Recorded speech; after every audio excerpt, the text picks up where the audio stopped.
Assalamualaikum warahmatullahi wabarakatuh. Perkenalkan, nama saya Muhammad Alfinanda Kurniawan dengan NIM 1301223004. Di sini saya akan menjelaskan tentang infografis manajemen proyek TIK yang telah saya buat. Definisi manajemen proyek TIK adalah proses terstruktur untuk mengelola proyek teknologi informasi dan komunikasi dengan tujuan menyelesaikan proyek sesuai ruang lingkup, waktu, dan anggaran yang telah ditetapkan, serta memastikan kualitas hasil yang tinggi dan kepuasan para stakeholder. Yang kedua, karakteristik dari proyek dan perbedaannya dengan operasional. Proyek memiliki karakteristik kegiatan yang sementara yang memiliki tujuan unik dan spesifik. Yang kedua, ada fokus pada perubahan dan pencapaian sasaran baru. Operasional, aktivitas yang berulang, berkelanjutan, dan menghasilkan output yang sama. Yang kedua, menjaga stabilitas dan efisiensi dalam menjalankan proses tugas. Contohnya, pada proyek itu mengembangkan aplikasi baru. Pada pembuatan aplikasi baru, ini merupakan kegiatan yang bersifat sementara, lalu cenderung spesifik, yaitu sesuai dengan kebutuhan customer-nya. Operasional, pemeliharaan rutin dan pembaruan pada aplikasi. Operasional cenderung melakukan aktivitas berkelanjutan dan konsisten. Yang ketiga, jenis organisasi proyek. Terdapat 3 jenis dari organisasi proyek. Yang pertama ada functional. Tim proyek dikelompokkan berdasarkan fungsi atau departemen, di mana manajer fungsional bertindak sebagai koordinator proyek. Otoritas utama tetap di masing-masing kepala departemen. Yang kedua, ada proyek atau projectize.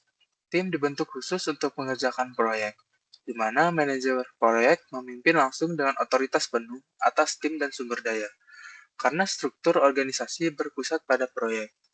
Yang ketiga, matrix. Kombinasi struktur fungsional dan proyek. Anggota tim memiliki 2 atasan, manajer proyek dan manajer fungsional. Otoritas dibagi sehingga perlu koordinasi yang lebih jelas untuk menghindari konflik tugas. Yang keempat ada proses manajemen proyek.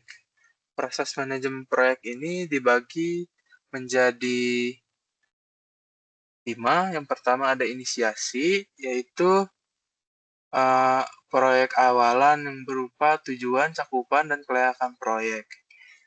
Yang berisi mengidentifikasi risiko, mengidentifikasi stakeholder, membuat proyek charter. Lalu yang kedua, perencanaan. Menyusun rencana rinci, mencakup ruang lingkup, timeline, anggaran, sumber daya, risiko, dan kualitas. Hasilnya berupa rencana proyek terpadu sebagai panduan pelaksanaan. Biasanya memperkirakan durasi aktivitas, pembuatan dokumen proyek manajemen plan, dan mendefinisikan kualitas proyek. Yang ketiga ada eksekusi. Biasanya mengarahkan dan mengatur pelaksanaan proyek. Itu memimpin tim untuk melaksanakan rencana proyek termasuk pengelolaan sumber daya dan koordinasi aktivitas untuk mencapai tujuan proyek. Yang kedua, mendistribusikan informasi. Memberikan seluruh informasi penting kepada semua stakeholder untuk memastikan transparansi dan mendukung pengambilan keputusan yang informasional. Yang keempat ada monitoring. Memantau dan mengontrol pekerjaan proyek. Memantau progres proyek untuk memastikan bahwa pekerjaan yang dilakukan sesuai dengan rencana yang telah disiapkan, termasuk pengukuran kinerja dan identifikasi penyimpangan proyek.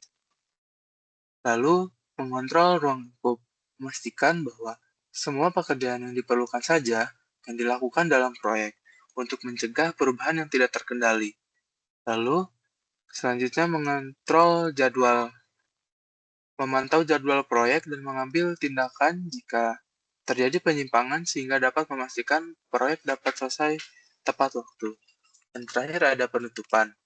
Penutupan proyek itu menyelesaikan semua aktivitas proyek dan menutup proyek secara resmi, memastikan semua tujuan telah tercapai dan mendokumentasikannya untuk dipakai sebagai referensi mendatang.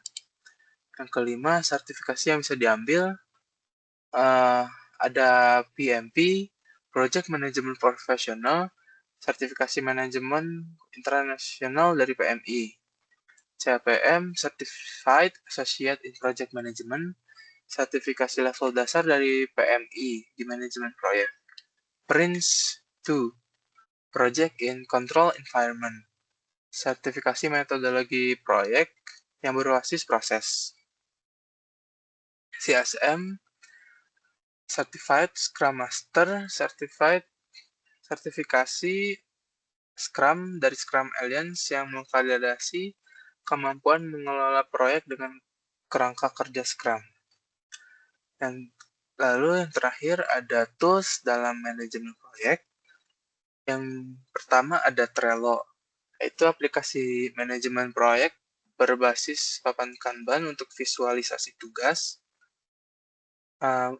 yang memudahkan kolaborasi tim dan cocok untuk pemula.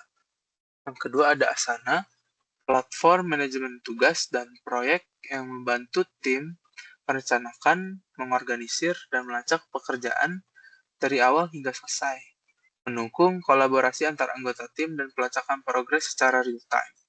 Jira, tool manajemen proyek besutan Atlassian. Digunakan untuk pelacakan bug, manajemen backlog, sprint, dan mendukung metodologi Scrum. Microsoft Project, perangkat lunak manajemen proyek dari Microsoft untuk menyusun jadwal proyek, mengatur tugas dan sumber daya, serta membuat diagram Gantt. Umum digunakan pada proyek skala korporat untuk perencanaan terperinci. Mungkin sekian saja dari saya. Assalamualaikum warahmatullahi wabarakatuh.